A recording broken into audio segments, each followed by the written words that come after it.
And it goes to show that the more like cryptographic layers that you add on, the more shit that can go wrong. And there's a real possibility that, let's say, like if the inflation bug like totally fucks over your supply, how can you tell? Because you have hidden amounts. So it's a really, really difficult choice to make. But if you choose to be privacy preserving, that's kind of like the risk to do it.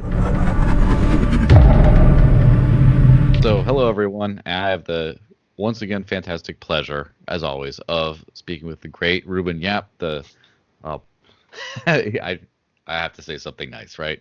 The project steward at Zcoin. How's it going, Reuben? Hey, doing well. glad to be on. Yeah. Yeah, so we're talking about privacy today, which is of course one of the founding principles of cryptocurrency, I would say, and definitely one of the founding principles that kind of got dashed into the mix.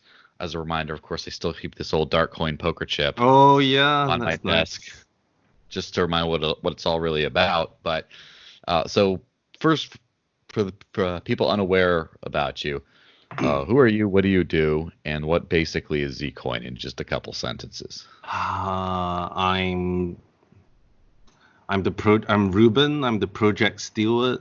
Basically, it's kind of lack of a better title. I kind of do everything except actually code.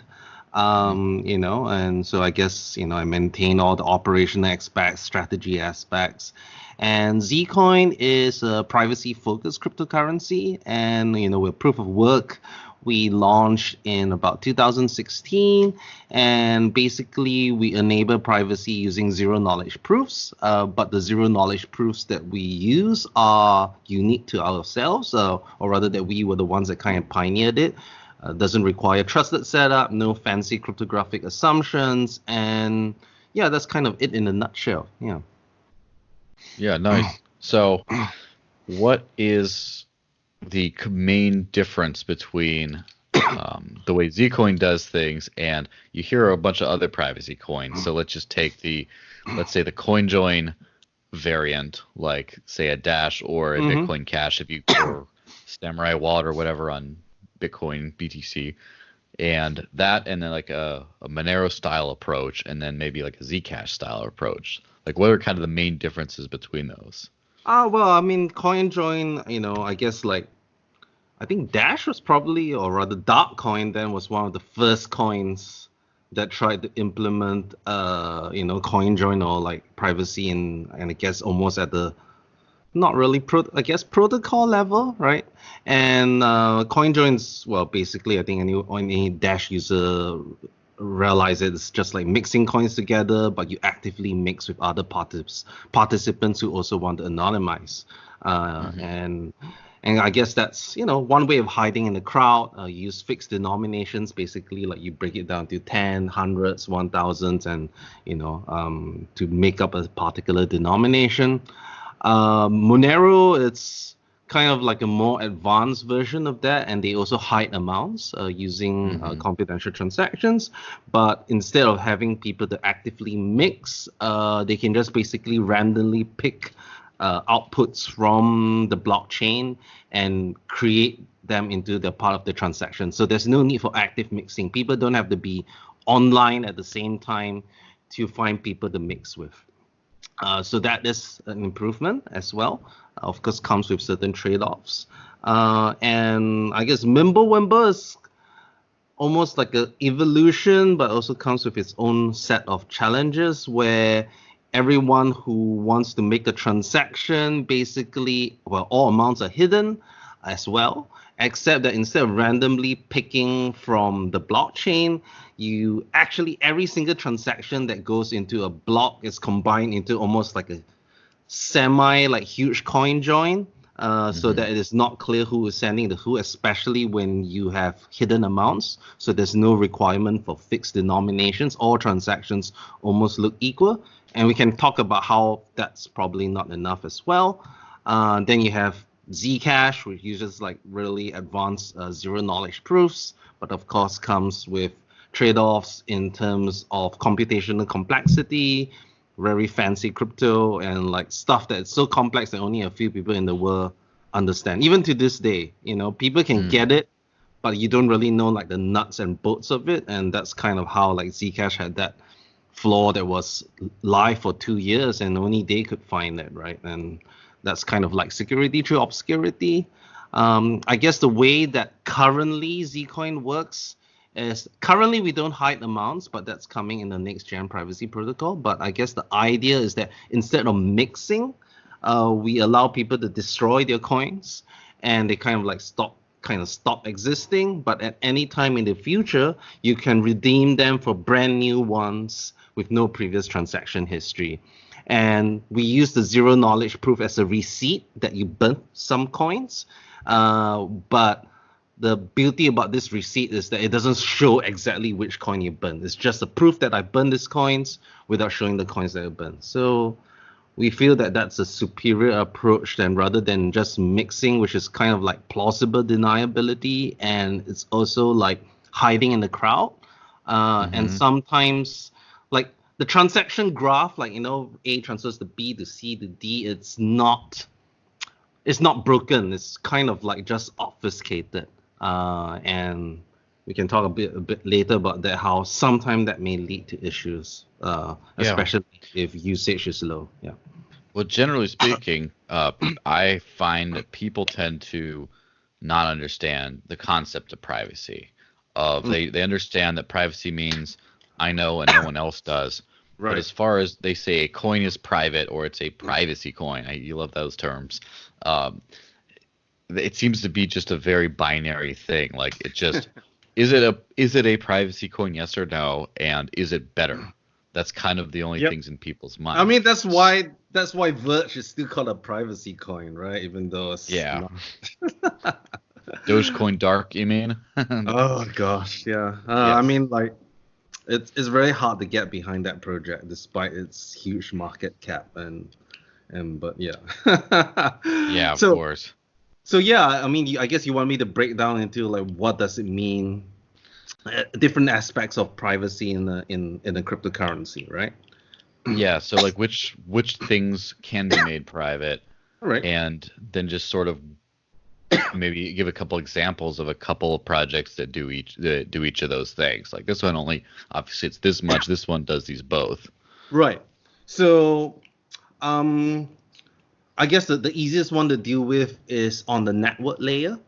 Basically trying to prevent someone who monitors the network to tell which transaction was originating from which IP address. So those are kind of like network layer type of privacy stuff. And of course, I mean, you can always use Tor, which, it gives you some level of protection, or I2P.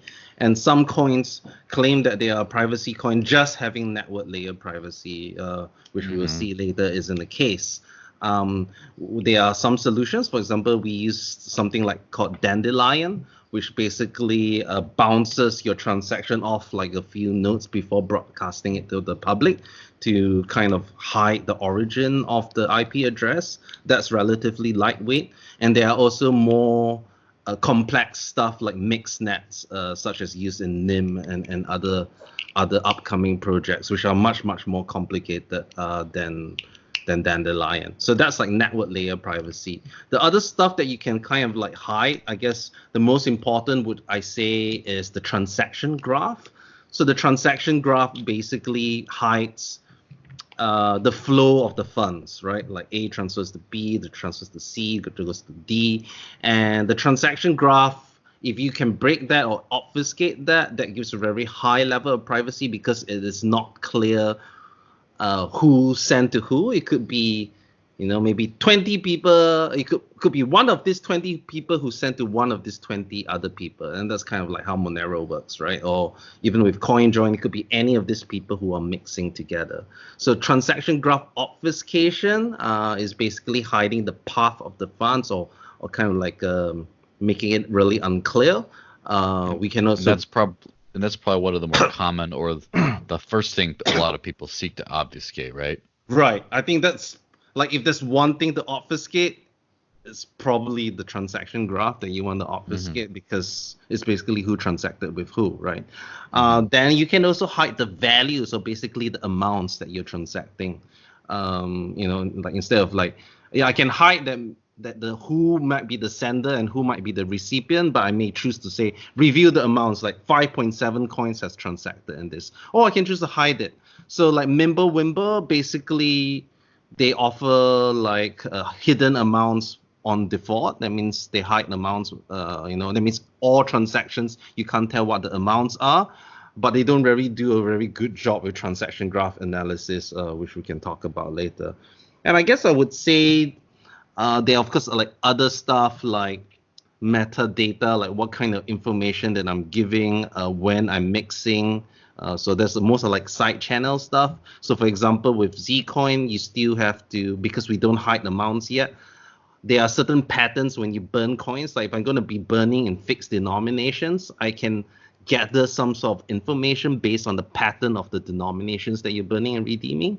So that's also a potential leak. But I guess these are like the main things that you need to hide in cryptocurrencies: transaction graph, amounts, and basically the network layer. Yeah.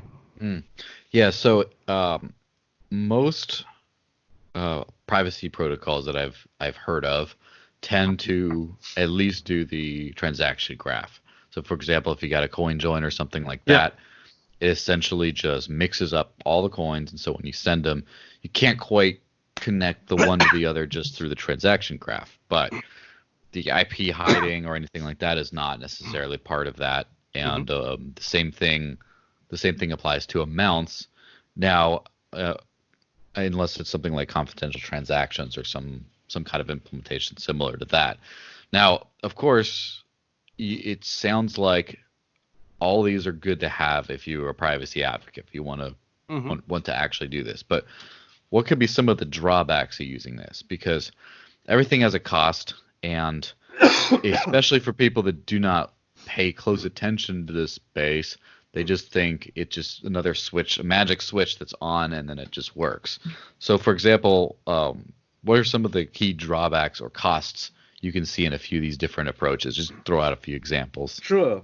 For example, I think the biggest one that's easy to be very controversial is hidden amounts. So hidden amounts, let's say if you turn it on by default, means that you cannot audit the supply anymore.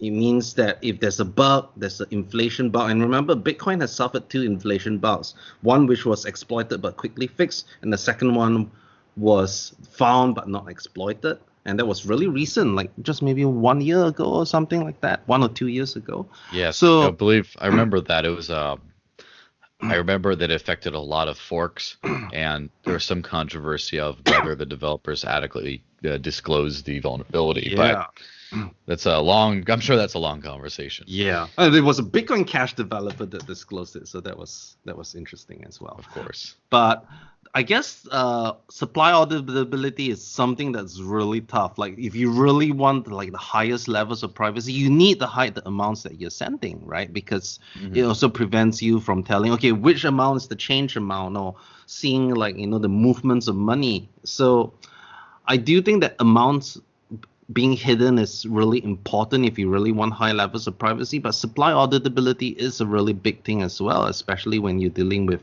a lot of these privacy technologies, which you can get wrong very easily, especially if you're using zero knowledge proof. So I guess that's another trade-off. The more advanced the technology they use, especially when you start moving into cryptographic ways to do it, like okay, Monero one step ahead, and then maybe like Sigma and like Lelantus, and then you have like ZK-SNARKs, right? And they are like increasing levels of complexity. I would say we're about like similar complexity to like Monero. Like CoinJoin, I guess, is the most basic. It's not really cryptographic mixing. It's just mixing, right? And the more kind of cryptography that you add on, the more shit that can go wrong. And absolutely. And Zcoin has experienced this. We had an inflation bug, that allowed people to create coins out of thin air. Zcash had a bug that was live for 2 years that was thankfully not exploited. But it goes to show that even Monero had an inflation bug which was not taken advantage of. And it goes to show that the more cryptographic layers that you add on, the more shit that can go wrong. And there's a real possibility that, let's say, if the inflation bug like totally fucks over your supply, how can you tell? Because you have hidden amounts. So it's a really, really difficult choice to make. But if you choose to be privacy preserving, that's kind of like the risk to do it. And it's a really, really big trade-off. I think that's probably the biggest one. The other kind of trade-offs, like for example, like if you're using ZK-SNARKs, you have something what we call a trusted setup, where basically you have to trust a bunch of people to have set up the whole system correctly. And if there was a flaw or there was not carried out properly, people can print coins out of thin air. That's also a trade-off. And there's also like proving times and verification time. How fast can the network verify a transaction? And like, for example, when we were like a Sigma transaction takes quite long to verify. Like if you're just verifying a single proof, it's 200 milliseconds, which is pretty long. Of course, when you batch it together, you can get it down to maybe like 30 milliseconds, but it is a trade-off. It sacrifices scalability as well.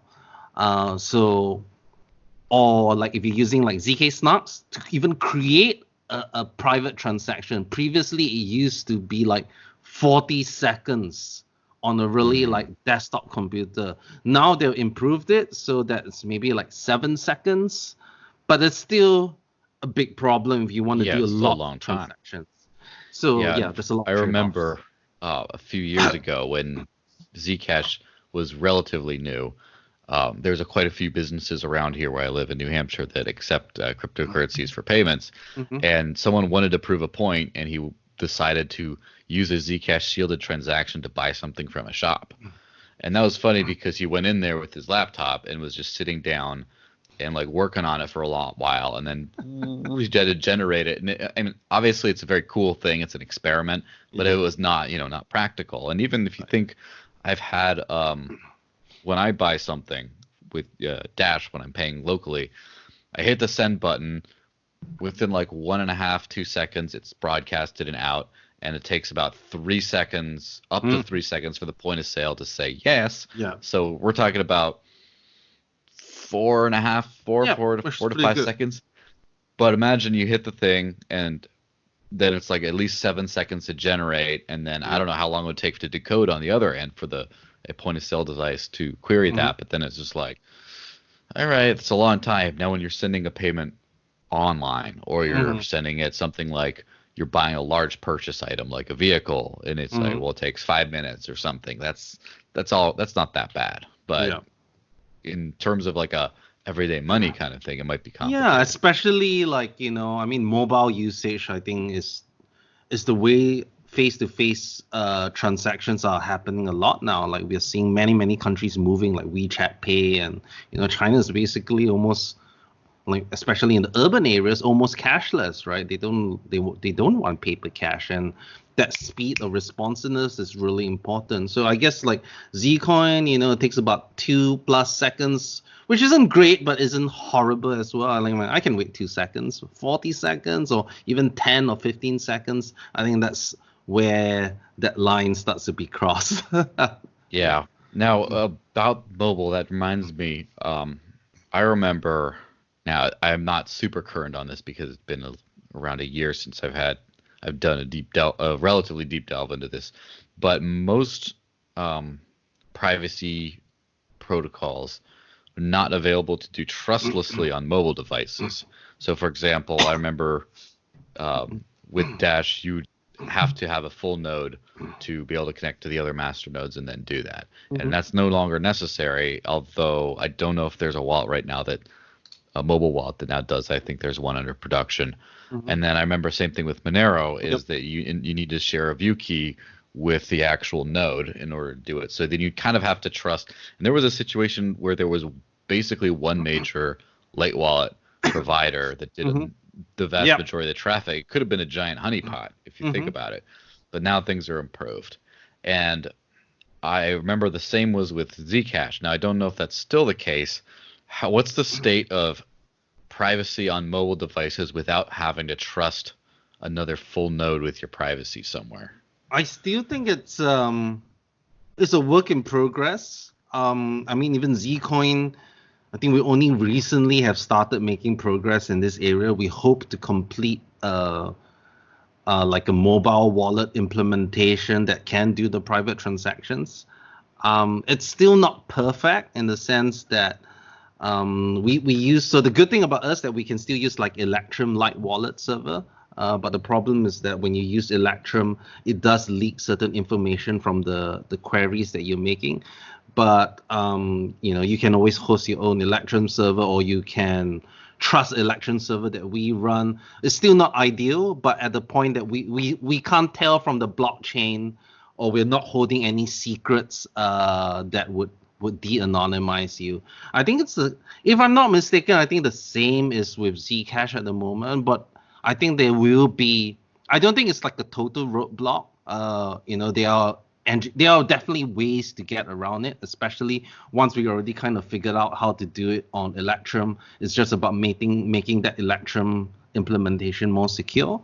But yeah, I think we're still pretty early on, and I guess that's kind of like even like look at Samurai and Wasabi Wallet, right? They are effectively centralized mixing services, trustless but centralized, and it's really hard to get everything. So I guess maybe that's the benefit of stuff like Mimblewimble, right?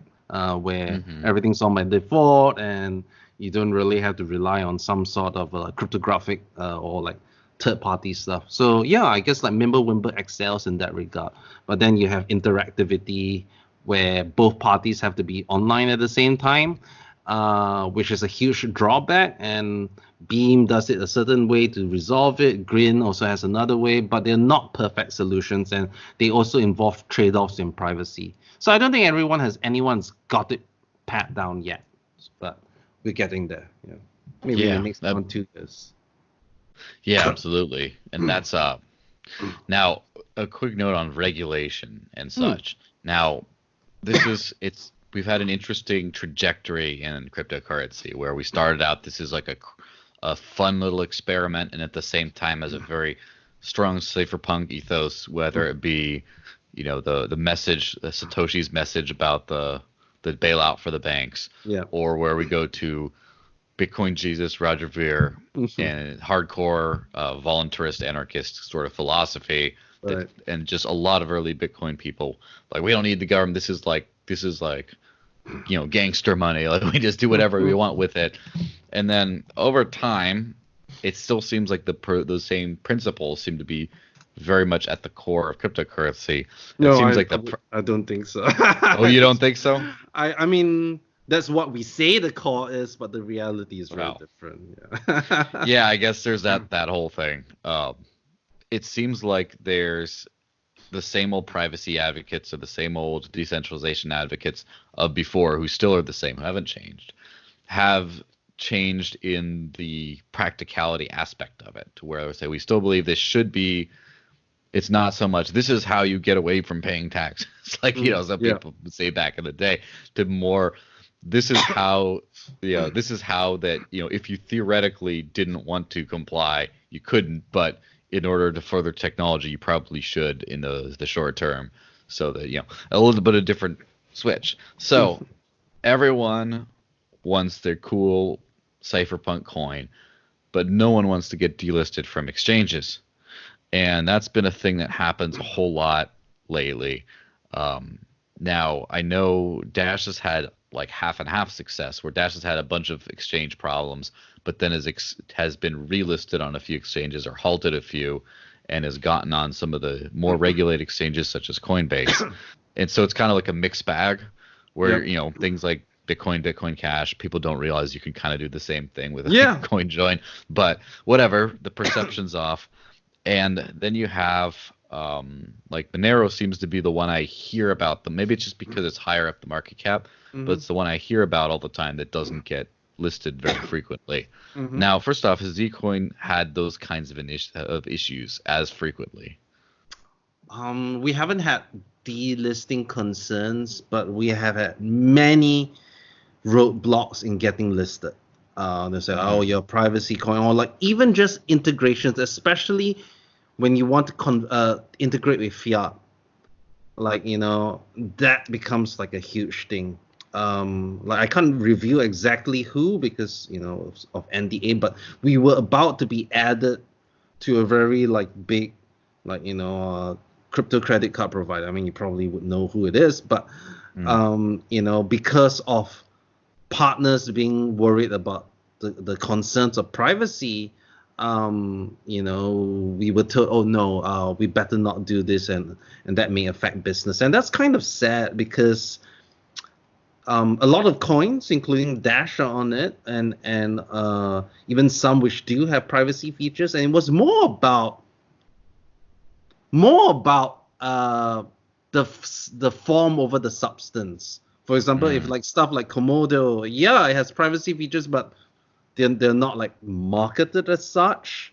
Yeah, it's all marketing. Yeah, so it becomes like, and then they asked us, oh, why don't Zcoin, like, you can have your privacy features, but don't call yourselves a privacy coin, and just then I'm like, okay, well, what are we then? If all our features are done in protecting privacy, then what do we call ourselves? Like the next Bitcoin? Like, oh gosh, I don't want to go down that path and like totally rebrand the message. And that was like a really big, like, really like discouraging. But at the same time, it really reinforced. I feel that if you kind of subscribe to the ethos of cryptocurrency in the sense of uncensorable money, not being beholden to regulators, and we're not about like fuck the government, fuck the institutions. We're more about like, hey, look, this is a check and balance. This is a way to kind of protect what we used to have when we had cash, but now in the digital era. Because we used to have like everyday financial privacy because we were using cash, but now when we are moving to digital cash or e-cash payment systems on every day to day, we are sacrificing a lot of control and privacy. And people say, well, what's wrong with people knowing that I buy noodles and stuff like that? But what they don't realize is that, okay, if you're comfortable with your government right now, you're comfortable with your financial institution right now, what happens if they go bad? Exactly. Like in the US, people talk about the right to bear arms as like a way to keep government in check and balance, despite all the crap that happens because of gun violence, right? This is probably even, you can't really kill people with private money or cash. I mean, very indirectly you can, but definitely not directly. Yeah, but here it's the same thing, right? It can be used for good and bad, but then if you say that, oh, I want to protect against money laundering and all that stuff, and therefore everything should be under government control or financial institution control, that's really risky. The moment you say something that people don't like or like the government doesn't like, you get excluded from the financial system, which is kind of like, probably what's happening in China. And that's really scary to me, Then it makes governments not accountable because there's no... I mean, like people say like, oh yeah, we need to have guns so that we can fight back. But if you don't have money, you can't do crap. You have a gun, you can't do anything. So I really feel that if you really genuinely subscribe to the ethos of original cryptocurrency, you need to have private money. And uncensorable money only can be done in private elements. And if you take a look at like even the amount of people, like actually Chainlys's did some really interesting work as to say who was mixing coins. And only a very few, like, maybe 8% of it was from stolen funds, or something like 2 or 3% of it went to dark nets. And most people were just mixing it because they wanted to protect their privacy. And even more interestingly, there was a really interesting article on Zero Hedge where people were like, governments were realizing that cash and gold was suddenly being hoarded a lot more. And that's really interesting. It was just like they don't know where it's going to. And even financial institutions, like even like Goldman Sachs is like, buy gold because, like the world's kind of screwed up. And that's really like, it's a trend, like we have to realize that financial institutions need to be kept accountable, and you can't trust them completely. And we talk about all this thing about crime and all that stuff.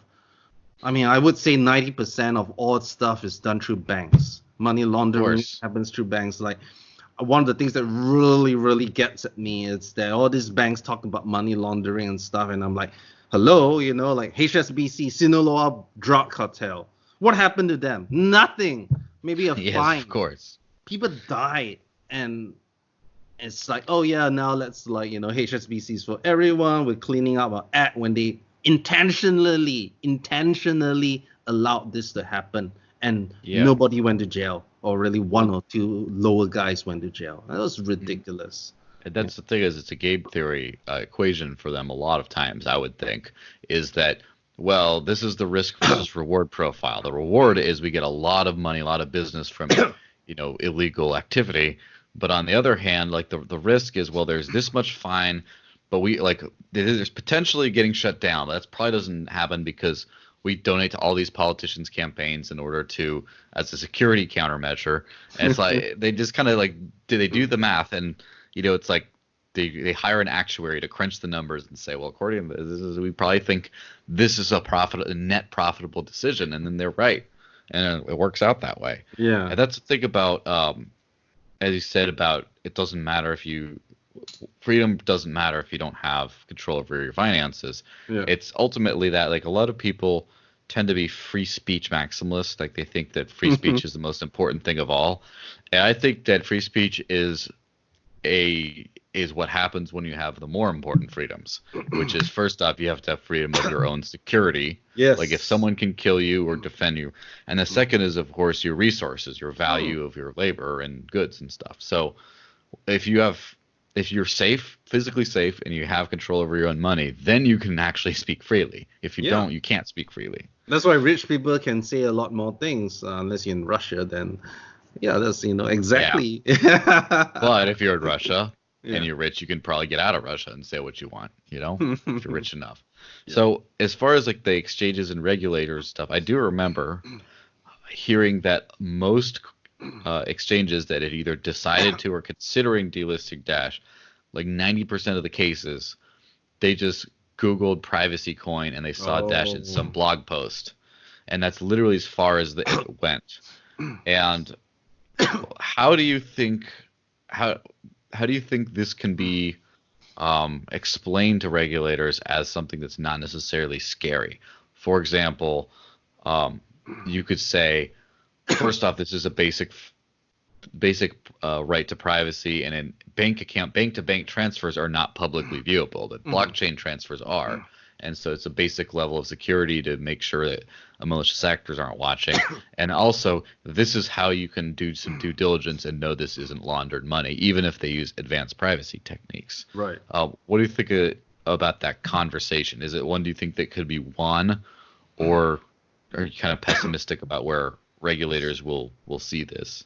I mean, there are definitely some regulators that are pro-privacy, but a lot of the fear-mongering about money laundering and terrorist activities seems to be, I guess, capturing the headlines.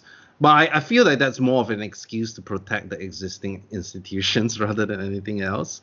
And I would say that, obviously, we have to paint us. I think one of the things that I felt that Monero did a disservice to the privacy movement was to champion .NET usage, right? And I remember when they got added to some .NETs, they were like, yeah, this is the only way to adoption because this is the real shit, and that really kind of reinforced the view that privacy is for illegal activities, and I think that's a very, very unfortunate narrative. But if we tell regulators hey, take a look at GDPR, or would you want to transact on a public blockchain that tells the world how much I pay my employees, how much I pay my suppliers, or where everything is from, and when you approach it from a business standpoint, you're like, yeah, businesses can't operate like that, right? There has to be some level of confidentiality and personal data protection. And I do feel that, I'm not against regulation. I'm actually very, if you're a centralized exchange, I think some amount of regulation is required to keep them accountable. Of course, there's there's the issue of over-regulation where you just basically regulate everyone up by imposing very huge compliance requirements, which is happening in a lot of countries. But at the same time, regulating the fiat conversion points, I do think it's a really big step in, let's say, like combating the worst use cases of cryptocurrency, at least in this day and age. But I think, I mean, like, realistically speaking, there's no way to 100% shut down stuff, right? And it has to be balanced between like freedoms versus like, you know, crime, because to enable, like, you know, like there was even a debate like, should we have encrypted phones, like, you know, and for big, I remember there was a huge, like, you know, uproar where law enforcement was trying to say, no, you know, phones should be, you know, there should be a backdoor to allow law enforcement to access it. And I think this is an ongoing argument. I do think that we shouldn't be kind of like antagonistic to regulators and give them reasons to shut this down, but at the same time, we cannot be like asking them for permission at every single step, because the default response would be, no, I need to protect my ass. I'm probably going to say no. You probably need to get it to, like, you know, to a level where like, oh shit, yeah, I can't ignore this. But let me see what are the most realistic ways of dealing with this. If I'm going to ban it and it's just going to go into the dark, that's a bad thing. So I need to regulate around it and try to mitigate the worst use cases. And actually, like, even if you use privacy cryptocurrency, good old fashioned, like, you know, sleuthing is, you know, like investigative work should be able to review these things, right? And like, you know, look at the supply chains and things like that. And that's kind of how it happens with cash. And I don't think that like cryptocurrencies really add a certain amount. Like if you want to talk about money laundering, I believe there was a really high figure, like 80% of money laundering in developing countries go through trade-based money laundering. Basically, I send you goods, I mark up the value, and then I move money like that. And that's like so simple. I don't need any sort of like, I can use regular bank accounts to do that. How are you going to stop that, right? So there are really easy ways to money launder right now. Do cryptocurrencies make it significantly easier? Maybe not, especially if you are, you know, regulating the exchanges and fiat conversion points. So I guess you have to put it in perspective, right? Yeah. I noticed that. There's a few different goods and services that tend to have a significant markup, kind of. So, like for example, gift cards tend to be. Like, why would you pay that much money for basically, you know, why would you sell an Amazon gift card for like a 30% discount? And sometimes it's just, I have too much of this. Sometimes it's, I want more liquid money that I don't want to go through official channels. Yeah, but it's a tight situation. It's always going to be a complicated situation when you're trying to deal with regulators who always try. Their first instinct is to decide what can and can't exist, which doesn't, you know, that's not reality. When it probably should be to put a framework around what already does exist to make sure it's better. Actually, like just one thing I really wanted to do, like a lot of the delistings actually do not come directly from regulators. They don't. Like for example, Zcash being delisted in the UK, that was because of a banking relationship. Right? Unlike what happened in Korea, they claim it was about the travel rule, but the travel rule doesn't prevent this type of stuff. It was maybe some local regulator, you know, like putting pressure on exchanges, but the rule itself, the law itself, doesn't actually prevent privacy coins. It just says that when you're transferring from one financial institution or one exchange to another, you need to attach sender and receiver data. And if you're going to use a centralized exchange, you're going to have to sacrifice privacy there. And that's probably nothing wrong with that. So I feel that a lot of the delistings are not really like directly from the regulator. There's a lot of people interpreting the laws in wrong ways or being under pressure from some lower level regulator or the banks, rather than, let's say, a government banning it outright, right? Yes, and that's been an issue with cannabis in the U.S., where cannabis sales are legal in quite a few states, and yet all the banks won't. They just won't really let them, and that's why people are trying to leverage cryptocurrency for that. But the thing with the regulation also, I believe that I overheard something about a lot of Korean exchanges that experienced some issues simply did that because that's what the Japanese exchanges were doing. And they're saying, Oh well, God, the Japanese let's exchanges, it was so ridiculous because they banned privacy cryptocurrencies because of the CoinCheck hack. And in the mhm, CoinCheck hack was basically NEM. NEM was mhm. the and NEM has no privacy features whatsoever. And none of the proceeds went through privacy coins as well. So they were like, oh wow, because I just approved like this kind of exchange, which used to be like former financial institution people. I can't actually blame them for their negligence or incompetence. Who should I blame? Privacy coins, because that's the real problem. No, the problem with the exchanges being crappy rather than Yeah. anything else. Yeah. And of course, that's the worst part is it's not even that many steps removed. It's further steps removed where now you have people who, allegedly, possibly, people in other businesses in other countries saying, well, we don't want to do anything too different from the maybe Yep. larger, more established center. So we're just going to copy what they do without thinking. Yes. It might be a very long time before everything sort of gets set out, but it could be. Now, how often can a coin leave information that makes it possible to, say, comply by the travel rule or other thing like that? So, for example, I do know from a very basic uh, knowledge base that Monero transactions have view keys, and you could potentially, in some situations, divulge that so people could see where that came from in like at least one hop. Yeah. Now, how is that always something that's possible? Can you always sort of prove that you have moved where the funds came from or where you moved them around from, at least as far as you had them? Is that always technically feasible? I mean, you can always retain data to prove that you did it. I mean, our Hmm. wallet by default deletes that data, but you can retain it if you want. And actually, there's a lot of like misunderstanding in that regard. Again, the FATF travel rule Hmm. actually specifically mentions that there's no difference between if you're supporting privacy cryptocurrencies or non-privacy privilege. There's treated the same. There's no difference there. It actually says that. It also actually says that the sender and receiver data that you're attaching doesn't actually have to be in the transaction itself. Hmm. The exchanges can be communicating with each other in other ways, right? And I do believe that I can't remember the exact name. Was it Vispa or something like that? There is now like an upcoming framework for exchanges to be able to exchange information while preserving privacy, and I think that's a really good step. But it is actually not on us to comply because the travel rule also applies to cash.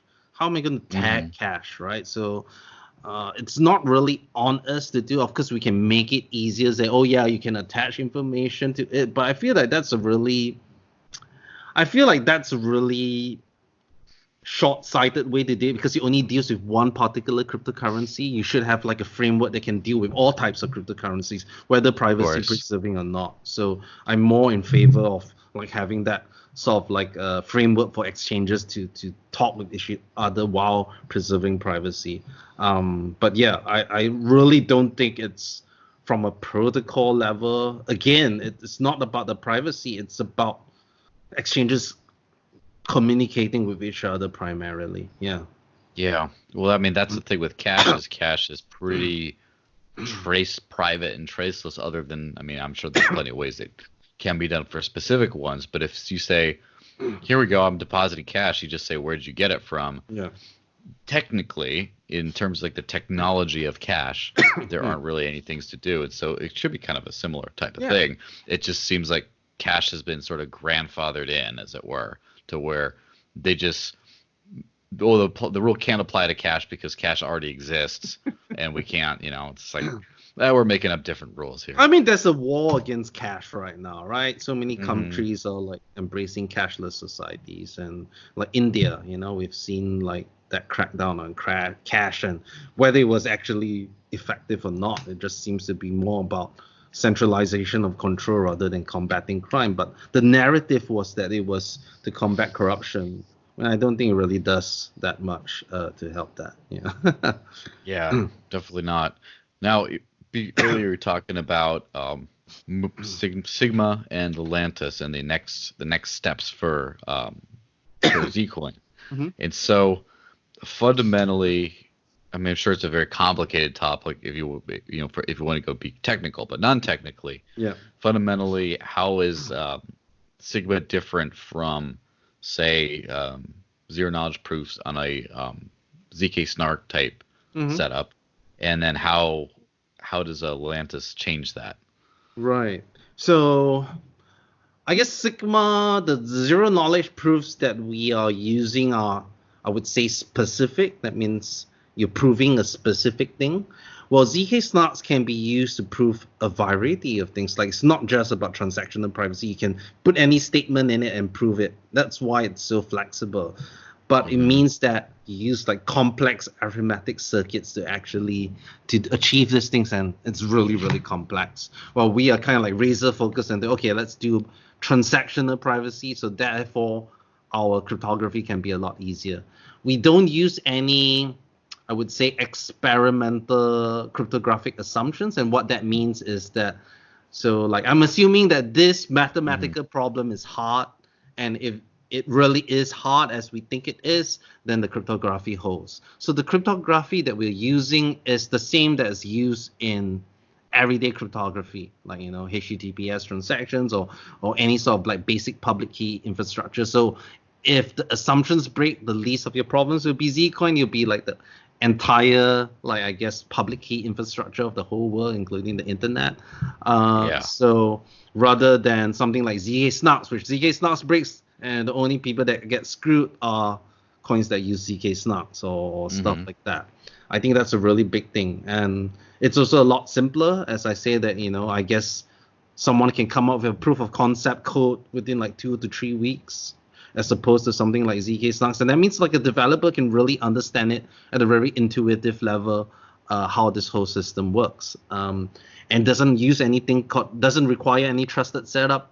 So I think these are really really key things because in blockchain it's all about don't trust, verify, right?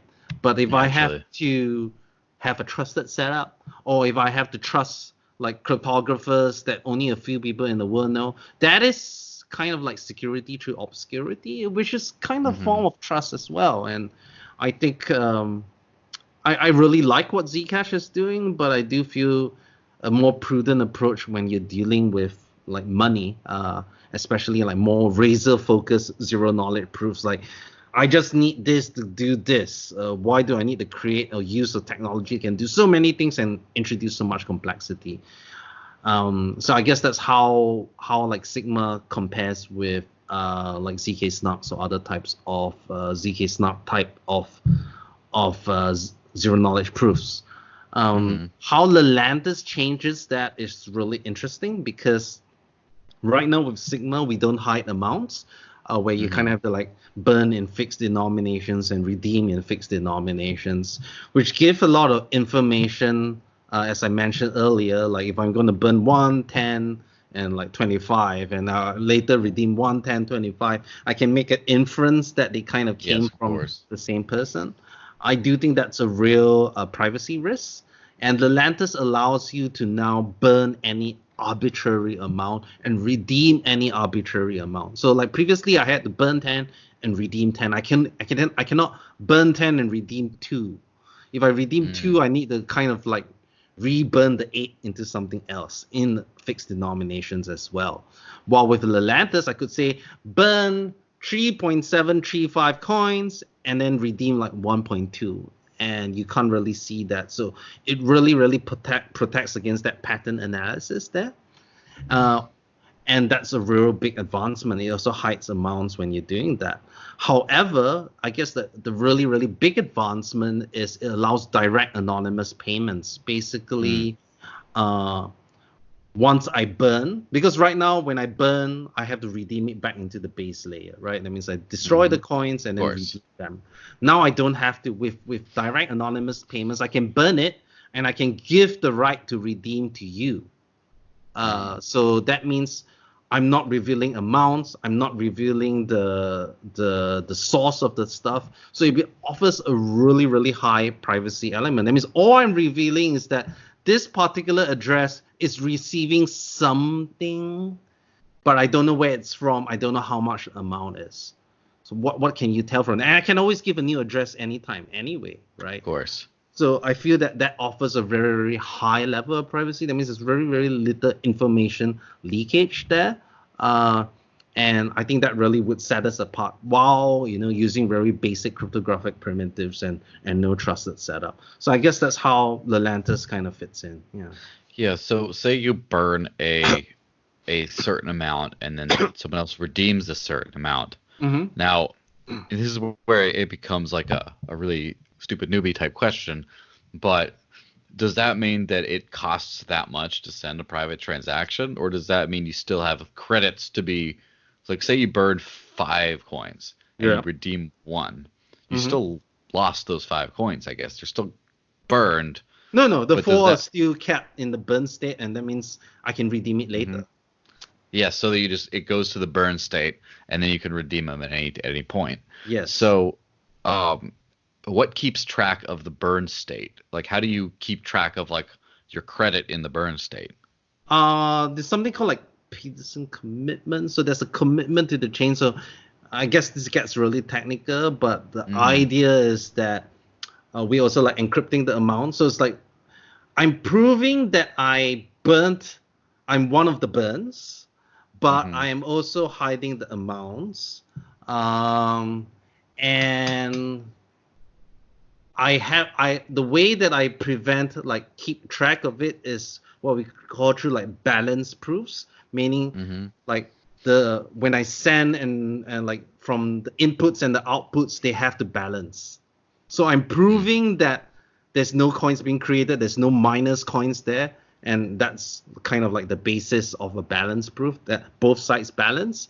And on top of that, there's also something called a range proof that prevents negative values from being placed in as well. So I guess what keeps track of it is that this balance proves that no coins are being created out of thin air, and that both sides balance out. And the range proof prevents you from using a negative coin and like making the sides balance even though you're creating coins out of thin air. Yeah, are there any and obviously once this is released, the assumption is that so far there's no known exploits. Now, in a completely theoretical sense, so it seems like you always have to put more into the burn state than you can withdraw. Then if you put in 5, you can redeem as much as 5, but not more than 5. Yes, correct. And so in so doing, first off, does the entire coin supply reflect how much is in the burn state or not? Or at least, does it go away from the coin supply? Like, say if you can actually see, like, I mean, I'm going to use Zcash terminology here because people are more used to it, but you can see the amount of coins that are entering the shielded layer. So you theoretically, that amount should be the amount in the shielded layer, and that the amount going out of it should never exceed the amount in shielded, right? And this is what I was talking about, the trade-offs of hiding amounts. Because if I create a lot of coins in shielded and never bring it out, how do I know whether there's a bug or not? Yeah, of course. So one of the things that we really, really took care to do, which was to actually make sure that Lelantus has full security proofs. That means like cryptographic security proofs to prove, like, yes, there's non-forgeability. Yes, it has anonymity, which actually the original zero coin paper did not have. I mean, this was an oversight on our part. I mean, remember back in 2016, everyone was just like creating their coins as an experiment rather than like a serious venture. But, I mean, there's no easy way around it, right? You either have privacy or supply auditability. And one thing that we kind of went with Sigma was to kind of retain some semblance of supply auditability, because you have to review the amounts and let that run for a while, and also have like people poke at it. We actually had recently a disclosure to show that this Sigma, has an issue but could be fixed, and we recently patched that. So it is a big risk, I would say. There are things that we can do to mitigate it, but as I said, it's a trade-off. You want privacy, you need to hide amounts, and the only thing that we can do is to have audits, to have cryptographic experts look at it and make sure that everything's peer-reviewed and open source. And I guess that's the best protection against that. Yeah. Now, what do you think of the effects of either high or low adoption on the privacy itself? So here we go with another theoretical thing that might sound completely off, might sound completely stupid. It could be. Imagine a theoretical situation where someone makes a Lelantus-based coin and has 10,000 units only, and you seek to de-anonymize, so you buy 5,000 of those units. You know that they're yours, and the exchange, three major exchanges that have 1,000 each. So now the 8,000 are sort of accounted for, that you kind of see there on the exchanges, and you know which ones are yours. And then when someone sends some into the state, like you can sort of make some inferences and maybe break anonymity if they're, and of course that sort of situation would be completely different if there's thousands of people that own these, and so it's just bunches are coming in and then bunches are coming out, and you can't really make correlations. Yeah, so I mean, like that's a good question. Like, for example, Sigma has that issue because you know that the only people who can redeem are the people who burnt. So that's like that means the whole set of people that kind of burnt, right? But with Lelantus, it could be someone who never even burnt, because I could pass it to someone else, right? I could pass that right to someone who has never burnt a coin, and suddenly that set increases. Now, zero knowledge proofs are great in the sense that the anonymity set tends to increase over time, like because my set is basically everyone that had burned before, and that set constantly increases compared to stuff like CoinJoin, where it's basically just the number of, or Mimblewimble is the number of people that you're mixing with. It doesn't constantly grow, right?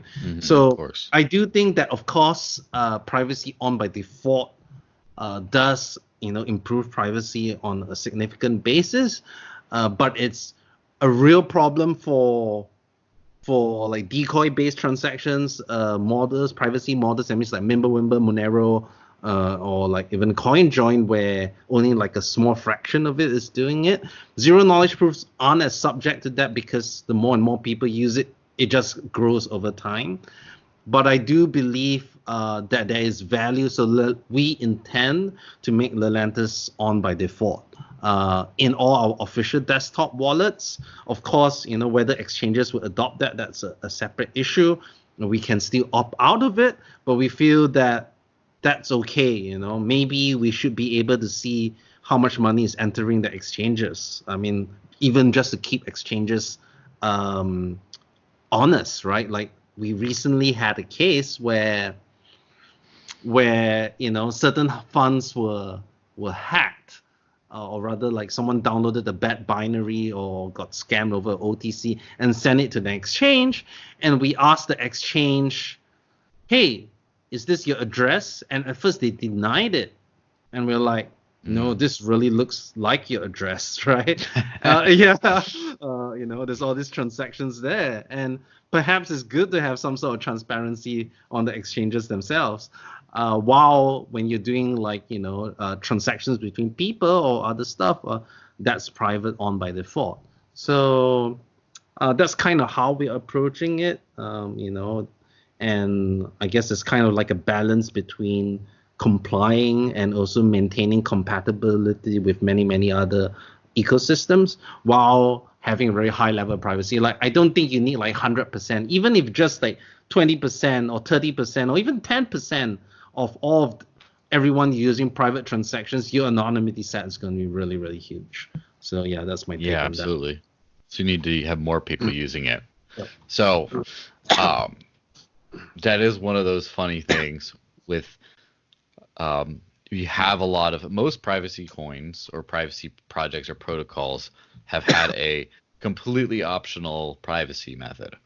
and that led to pretty much no one using it. Yeah. And a lot of users, unfortunately, like I think I remember a lot of people were like, I remember some people who owned and sent around Zcash from say like a Jax wallet around, and I think they were under the impression that it was more private or something. It's like, no, you're basically sending Bitcoin around at this point. And then you have the hard line on the other end, which is the Monero approach of always on, there is no choice. This is the way we roll. And it seems like the third way might be on by default, but optionally not. Now, are there any drawbacks to having it on by default in terms of is it significantly expensive to do it that way? Is it, data intensive? Is it have a poor user experience? Does it cause any other kinds of issues that your blockchain bloat or something? Well, definitely, private transactions are definitely more computationally intensive to verify and also to make. So I don't see exchanges being super excited about implementing that. And as I said, maybe it's good to have some sort of transparency on exchanges as well. And I would say that having it on by default, I would say that like for example, we use there was a really interesting use case where Iran was trying to accept the donations for floods, right? And I think it was done to the Red Crescent there. And it's just so much easier having a public address that you put out there, and you can donate to it, and everyone can see how much has gone to it. And you can still hide the source. You're like, oh, this money appeared. I don't know where it came from, but it's still totally accountable, right? So I do think there are use cases for transparency. I mean, transparent transactions would always be the most efficient, the most, lightweight on the network. And I do think privacy on by default, Monero has no light wallets and a lot of this stuff they're sacrificing. But it's a philosophy. I don't think that's wrong to have privacy on by default. I do think it's a conscious choice to do it, but at the same time, I do feel that having privacy on by default, but you can opt out, it's a nice, best of both worlds, right? You get the huge, because the main thing of being against not having privacy on by default is saying that, oh yeah, your anonymity set is only going to be so much. But what if it was a huge amount? Does it really make a difference, right? So I feel that, yeah, I do think there's some balancing to be had there, but I don't think it's a conscious choice.